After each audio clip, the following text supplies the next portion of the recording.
Welcome to my channel ladder of success. तो आज हम इस वीडियो में करने वाले हैं बायोलॉजिकल क्लासिफिकेशन। तो ये चैप्टर ऑलरेडी मैंने स्टार्ट कर दिया है, ये पार्ट 2 है। पार्ट 1 मैंने ऑलरेडी अपलोड कर दिया है, तो आप मेरे चैनल पर जाके देख सकते हो लैडर ऑफ सक्सेस पर। ठीक है, तो आज हम क्या पढ़ेंगे, आज हम यहाँ से पढ़ेंगे, उसके बाद पूरा ये पैराग्राफ पढ़ने के बाद हम क्या करेंगे कि हम इस टेबल को भी अच्छे से समझेंगे। ठीक है, और इसके पहले का जो फर्स्ट पेज था ना, ये वाला, ये मैंने पार्ट 1 वाले वीडियो में ऑलरेडी समझा दिया है, ये वाला। ठीक है, यहाँ से लेके पूरा नीचे तक, यहाँ तक। ओके, तो ये सब कुछ मैंने पार्ट 1 में कर दिया है, तो आप लोग उसको वहां से देख सकते हैं। मेरे चैनल का नाम डालोगे आप यूट्यूब पर, लिखोगे biological classification bye ladder of success, तो आपको मिल जाएगा। स्टार्ट करते हैं तो आज का वीडियो। R.H. विटेकर 1969। तो ये आपको याद होना चाहिए कि जो R.H. विटेकर है ये एक साइंटिस्ट का नाम है, और आपको ये ईयर भी याद होना चाहिए, 1969। प्रपोज्ड अ 5 किंगडम क्लासिफिकेशन। हमने क्या क्या देखा, हमने पहले देखा था 2 किंगडम क्लासिफिकेशन के बारे में हमने देखा। ठीक है, अब हम किसके बारे में देख रहे हैं, 5 किंगडम क्लासिफिकेशन। वैसे तो काफी सारे किंगडम होते हैं, जैसे कि 2 kingdom classification, 3 kingdom classification, 4 kingdom classification and 5 kingdom classification and 6 kingdom classification भी है। बट आपकी बुक में 2 किंगडम क्लासिफिकेशन था, जो कि लीनियस ने दिया था। ठीक है, साइंटिस्ट का नेम है ये। और अब हम पढ़ रहे हैं दूसरा किंगडम, 5 किंगडम क्लासिफिकेशन। तो 3, 4 कहाँ है, तो ये आपकी बुक में नहीं लिखा है, इसलिए मैंने आपको नहीं पढ़ाया, बिकॉज हम यहाँ पे आपकी जो बुक है उसकी ही लाइन्स बाय लाइन पढ़ रहे हैं। ठीक है, और जो 6 किंगडम क्लासिफिकेशन वो भी होता है। ठीक है, तो 2, 3, 4, 5 और 6 ये दोनों होता है। तो हमने 2 वाला पढ़ लिया है, 3 और 4 किंगडम हमारे सिलेबस में नहीं है, मतलब इस बुक में नहीं लिखा हुआ है, और अभी हम 5 वाला पढ़ रहे हैं। ठीक है, तो R.H. विटेकर जो साइंटिस्ट का नेम है, इन्होंने क्या दिया, 5 किंगडम क्लासिफिकेशन दिया। The kingdoms defined by him were named. तो क्या क्या नाम था, Monera, Protista, Fungi, Plantae and Animalia. The main criteria for classification used by him include cell structure। तो जो R.H. विटेकर साइंटिस्ट थे, उन्होंने 5 किंगडम क्लासिफिकेशन दिया, तो उसमें ये 5 चीजें उन्होंने दी। ठीक है, तो क्या क्राइटेरिया था, किसके बेसिस पर उन्होंने क्या क्या इनको क्लासीफाई किया। तो पहला है cell structure, body organisation, mode of nutrition, reproduction and phylogenetic relationship. Phylogenetic relationships का मतलब होता है इवोल्यूशनरी रिलेशनशिप, यानी कि हमारे जो परदादा थे उसके पहले, फिर उसके पहले जो हमारी स्पीशीज है वो कहने इन्वॉल्व हुई। ठीक है, बेसिकली हम यहाँ पे इवोल्यूशन के बारे में जानते हैं। ठीक है, इसी को हम क्या बोलते हैं, फाइलोजेनेटिक रिलेशनशिप बोलते हैं। ठीक है, मैंने आप लोगों को बहुत सरल शब्दों में समझाने की कोशिश की है। मोड ऑफ न्यूट्रिशन, देखो अगर आपसे क्वेश्चन में पूछा जाए कि क्राइटेरिया बताओ, कौन कौन से क्राइटेरिया को यूज करके R.H. विटेकर ने 5 किंगडम क्लासिफिकेशन दिया, तो आप सेल स्ट्रक्चर से लेके पूरा यहाँ तक लिख देंगे, फाइलोजेनेटिक रिलेशनशिप्स तक। बट अगर आपसे कोई पूछे कि मोस्ट इंपॉर्टेंट कौन सा था, सबसे ज्यादा, जो इतने सारी ये 3 लाइन लिखी, सबसे ज्यादा इंपॉर्टेंट कौन था, तो वो है मोड ऑफ न्यूट्रिशन। क्या है, mode of nutrition. Gives a comparative account of different characteristics of the 5 kingdom। ठीक है, अब हम क्या देखेंगे, हम यहाँ पर ऊपर देखेंगे, ये वाला टेबल बना हुआ है ना, टेबल 2.1, कैरेक्टरिस्टिक्स ऑफ 5 किंगडम्स। ठीक है, तो हमारे पास 5 किंगडम्स कौन कौन से हैं, Monera, Protista, Fungi, Plantae and Animalia. ठीक है, तो यहाँ पे जो सेल टाइप है वो किस तरीके का है, यहाँ पे प्रोक्रियोटिक है, और बाकी सब में यूक्रियोटिक है। सिर्फ एक मोनेरा ही ऐसा है किंगडम है, ठीक है, जो कैसा है, प्रोक्रियोटिक है, बाकी सारे यूक्रियोटिक है। तो प्रोक्रियोटिक मतलब क्या होता है, ठीक है, और यूक्रियोटिक मतलब क्या होता है, यूक्रियोटिक मतलब होता है एडवांस टाइप ऑफ सेल, और जो प्रोक्रियोटिक होते हैं जस्ट इसका अपोजिट, कि ये थोड़े से पुराने होते हैं, प्रिमिटिव सेल्स होते हैं।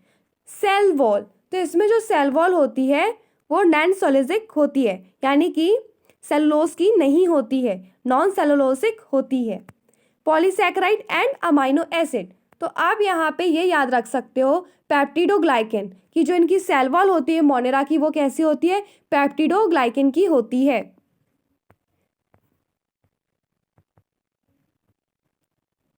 ठीक है, इसकी सेल वॉल होती है किसकी, मोनेरा की। अब हम नेक्स्ट देखेंगे कि जो हमारे पास प्रोटेस्टा है उसमें जो सेल वॉल है वो किस तरीके की है। इसमें होती है सेलुलोजिक। किसमें? प्रोटेस्टा की बात कर रही हूं मैं। फंजाई, फंजाई में कैसी होती है? काइटिन की होती है, लेकिन सेलुलोज की नहीं होती है। तो हम बोल सकते हैं कि फंजाई में नॉन सेलुलोजिक होती है। और हमें मेन चीज का याद रखनी कि काइटिन की होती है फंजाई में सेल वॉल। जो मैं आप लोगों को बताया मैंने वो आप यहाँ पर जो स्पेस है थोड़ी थोड़ी यहाँ पे लिख लीजिए, ठीक है। प्लांटे, यहाँ पे सेलुलोज की सेल वॉल होती है, प्रेजेंट होती है, और इसमें सेल वॉल जो होती है वो एब्सेंट होती है। किसमें? एनिमेलिया में। न्यूक्लियर मेम्ब्रेन, न्यूक्लियर मेम्ब्रेन या फिर हम यहाँ पे क्या बोल सकते हैं? न्यूक्लियस। किस किस में प्रेजेंट है? ये देखो, इन सब में न्यूक्लियस प्रेजेंट है, न्यूक्लियर मेम्ब्रेन प्रेजेंट है, बट इसमें एब्सेंट है। बॉडी ऑर्गेनाइजेशन, ये दोनों सेलुलर है। सेलुलर यानी कि यूनिसेलुलर, तो आप यहाँ पे UNI इन सब के आगे जोड़ लीजिए यहाँ पे, तो क्या हो जाएगा? यूनिसेलुलर। तो ये दोनों क्या हो जाएंगे? यूनिसेलुलर। कौन? Monera and Protista. और जो ये तीन किंगडम है, ठीक है, ये क्या है? ये तीनों के तीनों है मल्टी सेलुलर। ये तीनों है मल्टी सेलुलर, मल्टी सेलुलर। और ये क्या है? ये दोनों यूनिसेलुलर। समझ में आया? नेक्स्ट यहाँ पे लूज टिश्यू देखने को मिलते हैं, तो आपसे पूछा जा सकता है ऑप्शंस में, आपको ABCD करके आपको लिख दिया जाएगा और आपको टिश्यू ऑर्गन, ऑर्गन सिस्टम, इस तरीके के बहुत सारे आपको ऑप्शंस दिए जाएंगे। एक जगह लूज टिश्यू लिखा होगा, तो आपसे पूछा जाएगा कि फंजाई में कैसा होता है, तो आप बताओगे कि कैसा होता है? लूज टिश्यू होता है। प्लांट में क्या होता है? टिश्यू होता है, ऑर्गन होते हैं। और एनिमेलिया में क्या होता है? टिश्यू, ऑर्गन और ऑर्गन सिस्टम भी होता है। ये क्या है? Body organisation. अब मोड ऑफ न्यूट्रिशन की बात करेंगे कि किस तरीके का वो खाना लेते हैं, किस तरीके से। तो ऑटोट्रॉफिक होता है, ठीक है। ऑटोट्रॉफिक के 2 टाइप्स होते हैं, कीमो सिंथेटिक एंड फोटोसिंथेटिक, ठीक है। इसका क्या मतलब है? सबसे पहले हम समझेंगे कि ऑटोट्रॉफिक मतलब क्या होता है। ऑटोट्रॉफिक का मतलब होता है कि फूड प्रिपेयर किया जाता है खुद से with the help of sunlight और केमिकल्स, ठीक है। तो जो खाना हम खुद से प्रिपेयर कर लें उसको हम बोलते हैं ऑटोट्रॉफिक। कीमोसिंथेटिक का मतलब होता है हम खाना खुद से तो प्रिपेयर कर रहे हैं but with the help of chemicals. और फोटोसिंथेटिक का मतलब होता है कि हम खाना खुद से प्रिपेयर करें with the help of sunlight. तो ऑटोट्रॉफिक जो होता है उसके 2 टाइप्स होते हैं, कीमोसिंथेटिक ऑटो और फोटोसिंथेटिक। तो एक ये हो गया इसका टाइप ऑटोट्रॉफिक, और ये दूसरा ये हो गया फोटोसिंथेटिक वाला। समझ में आया? और दूसरा है हेड्रोट्रॉफिक। हेड्रोट्रॉफिक के टाइप्स लिखे हुए हैं, सैप्रोफाइटिक एंड पैरासाइटिक। हेड्रोट्रॉफिक का मतलब होता है कि आप अपने फूड के लिए दूसरे ऑर्गेनिज्म के ऊपर, दूसरे के ऊपर डिपेंड है। और सैप्रोफाइटिक का मतलब होता है कि डेथ एंड डिकेइंग मैटर जो होता है, सड़ा गला टाइप का जो खाना होता है, उससे आप अपना न्यूट्रिशन ले रहे हो। और पैरासाइटिक मतलब होता है कि आप किसी भी होस्ट के ऊपर रह रहे हो और वहाँ से अपना जो न्यूट्रिशन है वो वहाँ से आप ले रहे हैं। समझ में आया? और जो प्रोटेस्टा है वो ऑटोट्रॉफिक है। ऑटोट्रॉफिक में वो क्या है? फोटोसिंथेटिक है और हेड्रोट्रॉफिक है। जो फंजाई है वो हेड्रोट्रॉफिक है और सैप्रोफाइटिक और पैरासाइटिक है। प्लांट जो है वो कैसा है? प्लांटे वो ऑटोट्रॉफिक है और फोटोसिंथेटिक है। हेड्रोट्रॉफिक है एनिमेलिया, और होलोजोइक और सैप्रोफाइटिक है। होलोजोइक का क्या मतलब होता है? होलोजोइक में 5 स्टेप्स आते हैं, ठीक है। 5 स्टेप्स कौन कौन से आते हैं? जैसे कि इंजेशन आता है, ठीक है। तो फर्स्ट स्टेप हो गया इंजेशन, दूसरा क्या है? डाइजेशन, थर्ड है एब्जॉर्प्शन, फोर्थ है assimilation and fifth is egestion. तो ये 5 स्टेप्स होते हैं जिसमें उसको हम बोलते हैं होलोजोइक न्यूट्रिशन, ठीक है। आपने क्लास 10th में ज़रूर पढ़ा होगा इन 5 स्टेप्स के बारे में। आई होप कि आपने पढ़ा होगा। अब हम आगे बढ़ते हैं, हमने पूरा टेबल अच्छे से रीड कर लिया है, अच्छे से समझ चुके हैं हम सब कुछ। अब हम आगे बढ़ते हैं। एक चीज़ और बताना चाहती हूँ कि जो कीमोसिंथेटिक होते हैं पूरे ब्रह्मांड में, तो कीमोसिंथेसिस करते हैं यानी केमिकल्स के थ्रू अपना खाना बनाते हैं, वो कौन होते हैं? बैक्टीरिया होते हैं, ठीक है। और ये चीज़ मैंने आप लोगों को बताई थी क्या? मोड ऑफ न्यूट्रिशन के बारे में। क्या बताया था मैंने? मोड ऑफ न्यूट्रिशन के बारे में, the major criteria of 5 kingdom classification of classification is mode of nutrition. फिर से बोल रही हूँ, the major criteria of 5 kingdom system of classification is mode of nutrition. यानी कि मेन ये है, ये सबसे इंपॉर्टेंट है, मोड ऑफ न्यूट्रिशन, जिसके बेस पर RH विटेकर ने क्या किया था, क्लासिफिकेशन किया था, 5 किंगडम क्लासिफिकेशन। अब हम आगे बढ़ते हैं। The 3 domain system has also been propose that divides the kingdom Monera into 2 domains. ठीक है, ये क्या है, 3 डोमेन सिस्टम है। 3 डोमेन सिस्टम को हम क्या बोलते हैं, हम 6 किंगडम क्लासिफिकेशन भी बोलते हैं। तो उसने क्या किया, 3 डोमेन सिस्टम ने क्या किया कि जो मोनेरा है उसको 2 पार्ट्स में डिवाइड कर दिया है, 2 डोमेन्स में डिवाइड कर दिया है, leaving the remaining eukaryotic kingdoms in the 3rd domain and thereby a 6 kingdom classification. You will learn about this system in detail in higher classes. मतलब आप बड़ी क्लासेस में इसके बारे में पढ़ोगे। तो इसका कहने का क्या मतलब है, इसके कहने का मतलब ये है कि जो 3 डोमेन सिस्टम है उसी को हम क्या बोलते हैं, 6 किंगडम क्लासिफिकेशन बोलते हैं। और इस किंगडम में जो मोनेरा है उसको 2 डोमेन में डिवाइड कर दिया है। ठीक है, तो ये चीज़ आपको यहाँ पे समझनी थी। और जो यूकैरियोटिक है, ठीक है, वो सारे अलग हैं। जैसे कि यहाँ पर देखो, जो मोनेरा है उसको उसने क्या किया है, 6 किंगडम क्लासिफिकेशन में 2 डोमेन में डिवाइड कर दिया। ठीक है, 2 डोमेन में डिवाइड कर दिया, तो एक डोमेन ये हो गया, दूसरा डोमेन ये हो गया, और तीसरा इन सबको 3rd डोमेन में डाल दिया। तो हम इसी को बोलते हैं 3 डोमेन सिस्टम। और पूरे को हम इसी चीज़ को सेम 3 डोमेन सिस्टम को क्या बोलते हैं, 6 किंगडम क्लासिफिकेशन। डिटेल में हम बाद में पढ़ेंगे, अभी आपके सिलेबस में नहीं। और अभी हम क्या कर रहे हैं कि लाइन बाय लाइन पढ़ रहे हैं, तो जो आपकी लाइंस में लिखा है वो मैं समझा रही हूँ। ठीक है, डिटेल में हम कहाँ पढ़ेंगे, डिटेल लेक्चर्स में हम जरूर सीखेंगे 6 किंगडम क्लासिफिकेशन के बारे में। ठीक है, let us look at the 5 kingdom classification to understand the issues and consideration that influence the classification system. Earlier classification system included bacteria, blue-green algae. Blue-green algae किसको बोलते हैं, ये बोलते हैं हम साइनोबैक्टीरिया को, fungi, mosses, ferns, gymnosperm and the angiosperm under Plantae. तो under Plantae में देख रहे हो, प्लांट्स में कितनी सारी चीज़ें उन्होंने डाल दी। The character that unified this whole kingdom was that all the organism included had a cell wall in their cells. हमने क्या सोच के इनको किस में डाल दिया, प्लांट्स में डाल दिया। हमने ये सोचा कि उनके पास क्या है, उनके सेल्स के पास सेल वॉल है, तो हम किस में इनको पुट अप कर देंगे, प्लांट्स में डाल देंगे। This place together groups which widely different in other characters. देखो, एक कैरेक्टर तो मिल गया कि जो सेल्स है उनमें सेल वॉल है तो प्लांट्स में डाल दो, लेकिन जो अदर कैरेक्टर्स हैं वो मैच ही नहीं कर रहे थे। ठीक है, तो बाकी के कैरेक्टर्स तो काफ़ी डिफरेंट थे। It brought together the prokaryotic bacteria and the blue-green algae cyanobacteria with other group which are eukaryotic. तो उन्होंने प्रोकैरियोटिक, यूकैरियोटिक सब कुछ एक साथ मिक्स कर दिया। ठीक है, देखो ये क्या बोलना चाहता है, ये बोलना चाहता है कि जो हमारा ब्लू ग्रीन एल्गी उसी को हम साइनोबैक्टीरिया कहते हैं। तो ये क्या है, ये तो प्रोकैरियोटिक है। ब्लू ग्रीन एल्गी जिसे हम साइनोबैक्टीरिया कहते हैं, ये प्रोकैरियोटिक है। और ये किस में आता है, ये मोनेरा का एग्जाम्पल है। अभी आप पढ़ोगे तब आपको पता चलेगा कि जो ये मोनेरा है इसका एग्जाम्पल है साइनोबैक्टीरिया, जिसे हम ब्लू ग्रीन एल्गी भी बोलते हैं। और ये क्या है, ये सारे हैं prokaryotic.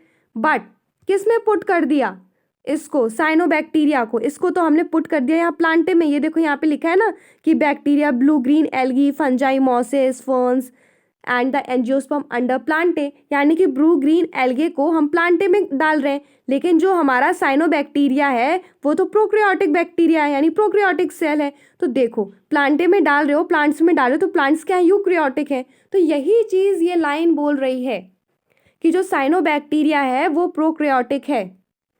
And the blue green algae cyanobacteria with the other groups which are eukaryotic, यानी यूकैरियोटिक ग्रुप में डाल दिया जबकि ये प्रोकैरियोटिक था। क्यों डाल दिया हमने इसको प्लांटे में, क्योंकि हमने सिर्फ एक कैरेक्टर देखा कि उसके सेल्स में क्या थी, सेल वॉल थी बस, बाकी लेकिन अदर कैरेक्टर्स नहीं मिल रहे थे। ये देखो यहाँ पे वही चीज़ लिखी कि अदर कैरेक्टर्स नहीं मिल रहे थे, कुछ भी कहीं पे भी डाल दिया। It also group together the unicellular organism and the multicellular organism, ठीक है, मल्टी सेलर वंस। तो यूनिसेलर जो ऑर्गेनिज्म और मल्टी सेलर ऑर्गेनिज्म है, इनको भी गड़बड़ तरीके से उन्होंने पुट कर दिया, किसी को भी कहीं पर भी डाल दिया। से for example Chlamydomonas and Spirogyra were placed together under algae. क्या हुआ कि जो क्लाइडोमोनास था और स्पायरोगायरा था, इन दोनों को किस में डाल दिया? एल्गा के अंदर डाल दिया। ये जो क्लाइडोमोनास है ना, ये क्या है? ये यूनिसेलुलर है। और जो स्पायरोगायरा है ये मल्टी सेलुलर ग्रीन एल्गा है। ये दोनों ग्रीन एल्गा तो है, स्पायरोगायरा और क्लाइडोमोनास, बट क्लाइडोमोनास है यूनिसेलुलर है, यानी एक सेल का बना हुआ है, और जो स्पायरोगायरा वो मल्टी सेलुलर है, यानी बहुत सारे सेल से मिलकर बना है। तो देखो अलग अलग हो गया ना, ये तो यूनिसेलुलर है और ये मल्टी सेलुलर है, तो इन्होंने क्या किया? गड़बड़ पुट कर दिया है। ये दोनों अलग अलग हैं, यूनिसेलुलर और मल्टी सेलुलर के हिसाब से देखें, लेकिन इन दोनों को ही किसमें प्लेस कर दिया? एल्गा में प्लेस कर दिया। एल्गा क्या है? जब आप प्लांट किंगडम पढ़ोगे तब आप एल्गा के बारे में पढ़ोगे, आप टेरिडोफाइटा के बारे में पढ़ोगे, जिम्नोस्पर्म, एंजियोस्पर्म, आप ब्रायोफाइट्स के बारे में पढ़ोगे। एल्गा ब्रायोफाइट्स होता है, टेरिडोफाइट्स फिर होता है जिम्नोस्पर्म, फिर एंजियोस्पर्म, ठीक है। तो इस तरीके से होता है। तो आप ये सारी चीज़ें कहाँ पढ़ोगे? थर्ड चैप्टर में पढ़ोगे, प्लांट किंगडम में, ठीक है। The classification did not differentiate between the heterotrophic groups, fungi, and the autotrophic green plants. Through they also showed a characteristic difference in their walls composition. The fungi had chitin. जो fungi की cell wall होती है वो किसकी बनी होती है? chitin की बनी होती है in their walls, while the green plants had cellulosic cell wall. जो green plants होते हैं उनके पास कैसी वॉल होती है? cellulosic वॉल होती है। यही चीज़ मैंने आप लोगों को बताई थी यहाँ पर इस टेबल में कि जो फंजाई होती है इनकी सेल वॉल में काइटिन प्रेजेंट होता है, और जो प्लांटे होते हैं उनकी सेल वॉल में सेलुलोज प्रेजेंट होता है, और सेम चीज़ यहाँ पर लिखी है। फिर से पढ़ के समझते हैं क्या लिखा हुआ है। यहाँ पर लिखा हुआ है कि जो क्लासिफिकेशन है वो डिफ्रेंशिएट नहीं कर पा रहा है हेटेरोट्रॉफिक ग्रुप्स के बीच में, जैसे कि फंजाई, ठीक है, फंजाई जो है उस वो भी कैसा है? हेटेरोट्रॉफिक है। और ऑटोट्रॉफिक में कौन आता है? ग्रीन प्लांट्स आते हैं। जो फंजाई है वो आता है हेटेरोट्रॉफ्स में, और जो ग्रीन प्लांट्स है वो ऑटोट्रॉफिक में आता है। ये दोनों कैसे हैं? इनका जो वॉल कंपोजिशन है, यानी कि जो वॉल्स हैं वो अलग अलग है। फंजाई की काइटिन की है, और जो ग्रीन प्लांट्स हैं उनकी वॉल कैसी है? सेलुलोज की है। वॉल मतलब यहाँ पे वॉल से हम किसकी बात कर रहे हैं? सेल वॉल की। When such characters were consider, The fungi were placed in a separate kingdom, kingdom fungi. जब ये सब हमें पता चला कि अरे ये सब कुछ हो रहा है, ये कुछ कैरेक्टर्स अलग हैं, कुछ कैसे हैं, कुछ अलग हैं, तो हमने जब इन कैरेक्टर्स को डिटेल में देखा, समझा, तो when such characters were considered, the fungi were placed in separate kingdom. Fungi को सेपरेट किंगडम में डाल दिया। उस किंगडम को हमने क्या बोला? Kingdom fungi. हम इसे नेक्स्ट चैप्टर में पढ़ेंगे, किंगडम फंजाई को बहुत डिटेल्ड में। All prokaryotic organism were grouped together under kingdom Monera. बिल्कुल सही बात है कि जितने भी प्रोक्रियोटिक ऑर्गेनिज्म हैं हमने उसको किस में डाल दिया? मोनेरा में डाल दिया। सेम चीज़ हमने यहाँ पर देखी थी कि जितने भी प्रोक्रियोटिक हैं उनको हमने मोनेरा में डाल दिया है, बाकी सारे तो कैसे हैं? यूक्रियोटिक हैं। समझ में आया? बाकी सारे कैसे हैं? यूक्रियोटिक हैं। और फिर क्या बोल रहा है कि जो यूनिसेलुलर यूक्रियोट्स थे हमने उन्हें कहाँ डाल दिया? प्रोटेस्टा में डाल दिया। तो सेम चीज़ यहाँ पे फिर से देख लेंगे। हम इसलिए बार बार देख रहे हैं ताकि हमें अच्छे से सारी चीज़ समझ में आए और हमें कोई डाउट ना रह जाए, ठीक है। तो जो किंगडम प्रोटेस्टा है उसमें यूक्रियोटिक है और यूनिसेलुलर है। मैंने जब आपको ये टेबल पढ़ाया था तब मैंने कहा था कि यहाँ पे आप यूनिसेलुलर लिख लीजिए, ठीक है। ये दोनों यूनिसेलुलर है, बट जो प्रोटेस्टा है वो यूक्रियोट है और मोनेरा प्रोक्रियोट है। तो प्रोटेस्टा यूनिसेलुलर है और यूक्रियोटिक है। यहाँ पे यूनिसेलुलर लिखिए अपनी बुक में, मैंने जब टेबल पढ़ाया था तब भी बताया था, लिख लीजिए, उसको बहुत काम आएगा, ठीक है। सब कुछ अच्छे से मेंशन कीजिए, आधे अधूरे में कुछ समझ में नहीं आता, लिख लेना, ज़रूर काम आएगा। तो यूनिसेलुलर यूक्रियोटिक ऑर्गेनिज्म हमें कहाँ देखने को मिलते हैं? किंगडम प्रोटेस्टा में। Kingdom Protista has brought together Chlamydomonas, Chlorella. काफ़ी इंपॉर्टेंट बात है, क्या है वो? क्लाइडोमोनास एंड कोरेला ये दोनों जो थे इनको कहाँ पर रखा गया था? Earlier placed in alga with plantae both having cell walls. दोनों के पास क्या थी? सेल वॉल्स थी। तो इन्हें कहाँ पे रख दिया गया था? एल्गा में रख दिया गया था। किस किस को? क्लैडोमोनास और क्लोरेला को। इसके कहने का मतलब है कि इन दोनों को किस में रख दिया था? प्लांट्स में रख दिया था।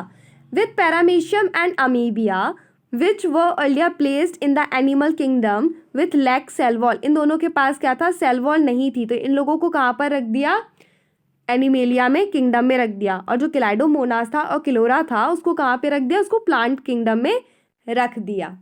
ठीक है, तो हम क्या बोल सकते हैं? हम ये कह सकते हैं कि जब टू किंगडम क्लासिफिकेशन था उसमें जो अमीबा और पैरामीशियम था उसे एलिमेलिया में रखा था और जो क्लाइडोमोनास और क्लोरा था उसे प्लांटे में रखा था। पर जब बात हुई 5 किंगडम क्लासिफिकेशन की तो अमीबा, पैरामीशियम, क्लाइडोमोनास एंड कोरेला सबको किस में रख दिया? प्रोटेस्टा में रख दिया। कंफ्यूजन हो रहा है? कोई बात नहीं, मैं आपको बताती हूँ। जो अमीबा है, देखो अमीबा और पैरामीशियम को किस में रखा? एनिमल किंगडम में रखा। और जो क्लाइडोमोनास और क्लोरा है इसको प्लांट किंगडम में रखा। बाद में अकॉर्डिंग टू 5 किंगडम क्लासिफिकेशन क्लोरा, क्लाइडोमोनास और पैरामीशियम और अमीबा, ये इन चारों के चारों को प्रोटेस्टा में रख दिया गया। किस में रख दिया गया? प्रोटेस्टा किंगडम में रख दिया गया। मोनेरा के बाद कौन सा आता है? प्रोटेस्टा किंगडम आता है ना। तो अब इन चारों को 5 किंगडम क्लासिफिकेशन के हिसाब से प्रोटेस्टा में रख दिया, लेकिन 2 किंगडम के हिसाब से इनको अलग अलग रखा गया था। इन दोनों को प्लांट किंगडम में रख दिया और इन दोनों को एनिमल किंगडम में रख दिया। लेकिन 5 किंगडम के हिसाब से ये चारों के चार किस में? प्रोटेस्टा किंगडम में आते हैं। It has put together organisms which in earlier classification were placed in different kingdoms. This happened because the criteria for classification changed. देखो समय के साथ जो क्लासिफिकेशन का क्राइटेरिया होता है वो चेंज होता है और हम और एक्यूरेसी के साथ जब हमें नॉलेज मिलती है तो आगे जब हमें और नॉलेज मिलेगी तो एक्यूरेसी के साथ और भी बेटर वे में हम ऑर्गेनाइज करेंगे सारे के सारे लिविंग ऑर्गेनिज्म को। This kind of changes will take place in future too depending on the improvement in our understanding of characters and evolutionary relationship. जैसे जैसे हम चीज़ों को समझते हैं हमारी अंडरस्टैंडिंग कैपेसिटी बढ़ती है, हम इम्प्रूव करते हैं अपनी थिंकिंग को, हमें नॉलेज जिस तरीके से मिलती है तो हम क्या करते हैं कि हम चीज़ों को चेंजेस करते हैं और उन्हें सही प्लेस में रखने की कोशिश करते हैं, ऑर्गेनाइज्ड वे में करते हैं और भी ज़्यादा प्रॉपर वे में।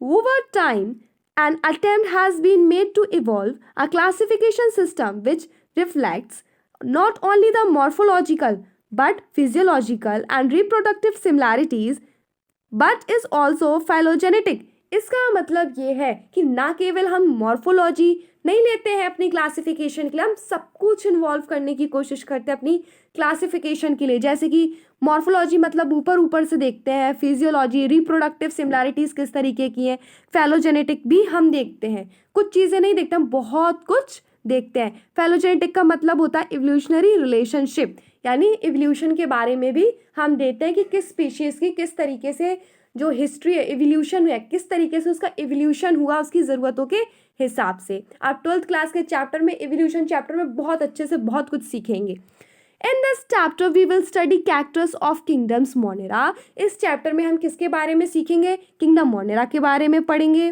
प्रोटेस्टा के बारे में पढ़ेंगे, फंजाई भी पढ़ेंगे, of the Whittaker system of classification, the kingdoms Plantae. देखो हम बहुत सारे किंगडम के बारे में पढ़ेंगे जैसे कि plantae, animal, commonly refers to plant and animal. जो हमारा 2 किंगडम क्लासिफिकेशन है उसमें हम प्लांटे और एनिमेलिया के बारे में ही पढ़ रहे थे, बट 5 किंगडम क्लासिफिकेशन हम 5 किंगडम्स के बारे में पढ़ेंगे जो हमें टेबल्स में देखने को मिले। कौन कौन से? मोनेरा देखने को मिला, प्रोटेस्टा मिला हमको, फंजाई, प्लांटे और एनिमेलिया। तो ये 5 के 5 को हम पढ़ेंगे और ये R.H. विटेकर ने दिया था। Commonly refers to as plant and animal kingdom respectively will be deal separately in this chapter 3 and 4। देखो तो इस चैप्टर में तो हम 3 चीज़ों के बारे में पढ़ेंगे, मोनेरा के बारे में पढ़ेंगे, प्रोटेस्टा के बारे में पढ़ेंगे। उसके बाद जो नेक्स्ट चैप्टर होगा ना वो प्लांटे के ऊपर होगा पूरा का पूरा, और उसके बाद है एनिमल किंगडम, तो उसमें हम बेसिकली एनिमल्स के बारे में डील करेंगे। अब पढ़ेंगे किंगडम मोनेरा, बट ये पढ़ेंगे हम नेक्स्ट चैप्टर में। अगर आप इतने लास्ट तक आ ही जाते हो दैट मीन्स आपको वीडियो तो पसंद आती है, तो लाइक सब्सक्राइब शेयर करना ना भूलें।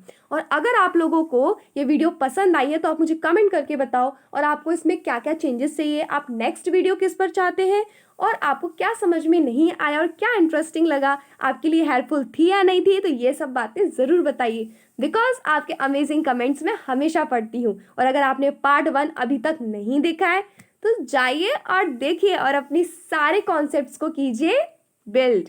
Thank you for watching.